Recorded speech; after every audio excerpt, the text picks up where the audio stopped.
So we're at our during the week house in the Waco area, and one of the things that we know we need, especially after all the rain we've had out east, is a land plane. The driveway at Cabin 1.0 is an absolute disaster.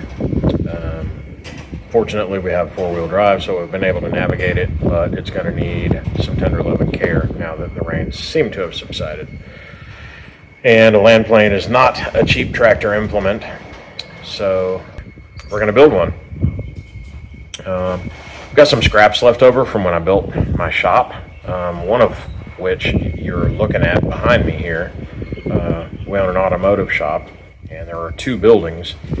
And when we built one of them, we had quite a bit of scrap steel left over, and we're going to do our best to build a working land plane out of leftover building materials. And hopefully we can give you some good ideas that'll help you do the same. Maybe you don't have leftover building materials, but all this stuff is fairly cheap, especially if you have a local metal building builder that may want to sell you what they call drops, the cut-off pieces, pretty cheap, and all the cuts are short, so somebody else's scraps can be your land plane.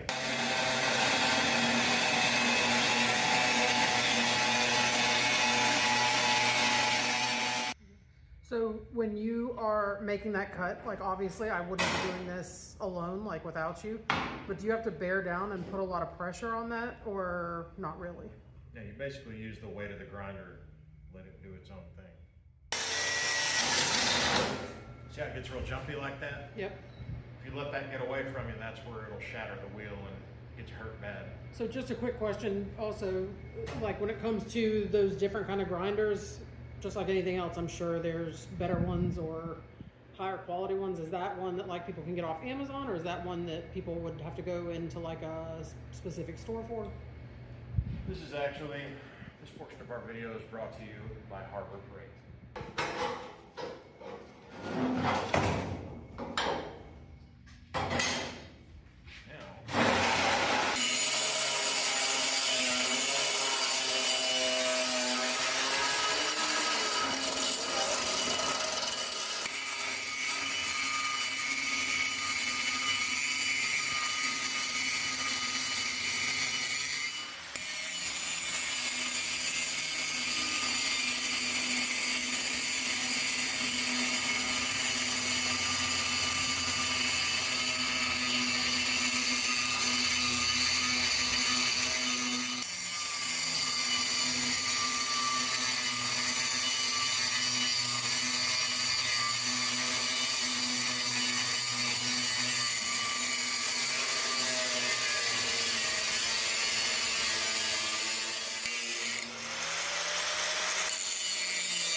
Okay.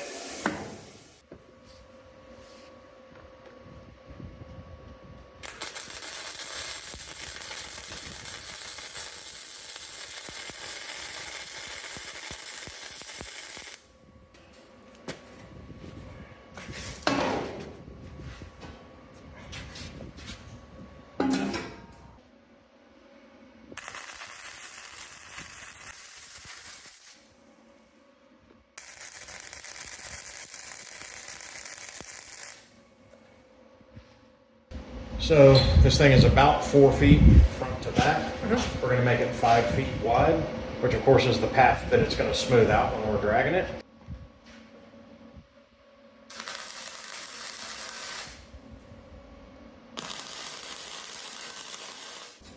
You're going to be at about that angle.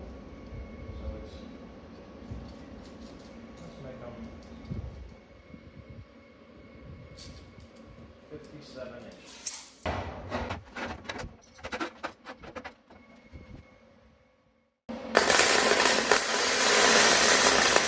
Okay, so a class 1 3-point hitch. The lower hitch pins are 26.9 inches outside to outside maximum. So we're going to go 25 inches. So they need to be 25 inches apart, centered on this machine. Okay. So first, How long our thing is. there are 60 inches. 30 inches is our center. Okay. Now we want to go 25 inches, which means we go 12 and a half each direction. Right? 12 and a half plus 12 and a half, 25. Yes.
Welding school dropout.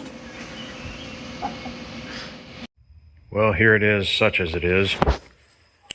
It didn't turn out perfect, but considering we used scraps and didn't buy a thing except those pins right there from the hardware store, I think it'll do what we want it to do. So you saw where we put the little sled front on it, put the 2 cross members in it. That's just some angle iron scrap I had laying around. Sorry the welds look like crap. We used flux core because we were out of gas for the MIG. And before anybody roasts us about using flux core, I know it's not the right tool for the job, but it's what we had. Those are some scraps of some C-channel that we had laying around. Everything is literally scraps I had laying around my automotive shop from past fabrication projects.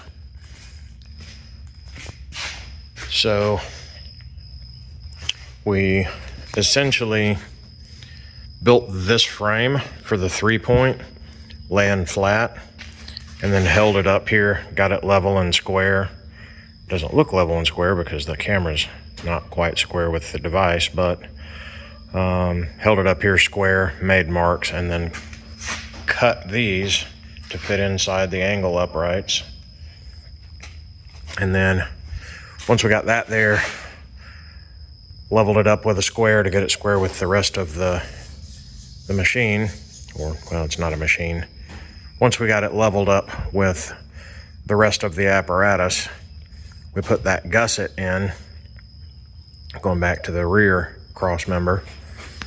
And then just because I'm using plain old angle that's not hardened in any way, I had just enough of that rectangle tube left to put a brace between the 2 cutters, whatever you want to call them, so that if I hit a rock or a stump or whatever, it's less likely to wad this thing up. I am a little concerned about that angle iron holding up, but we'll see.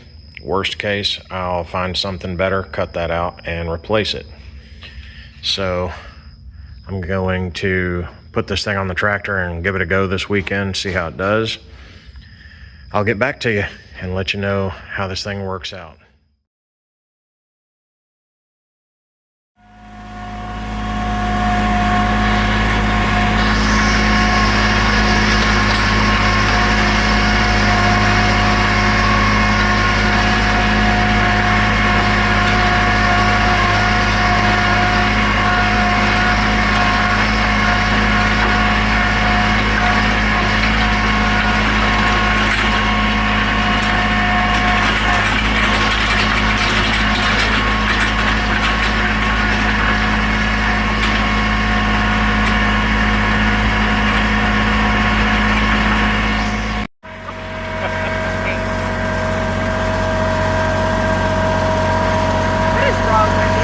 Everything.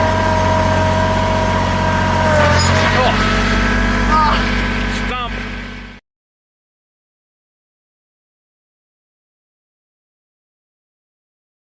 So some repairs and upgrades have been made to the land plane. Rest in peace, Dookie.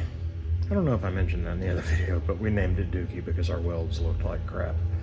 Anyways, let me show you what we did to create Dookie number 2.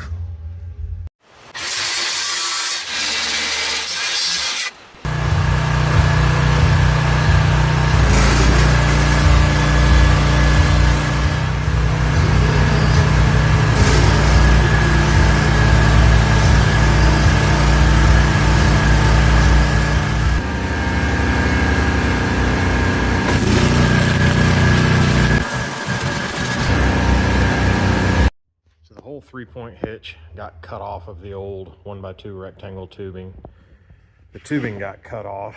That's been replaced by heavy gauge 4x4 angle, which is probably 20 times as strong as the 1x2 tubing that was there before. Doesn't really need this, but considering that we do be hitting stumps, as shown earlier in the video, this portion of the video is sponsored by Rockstar.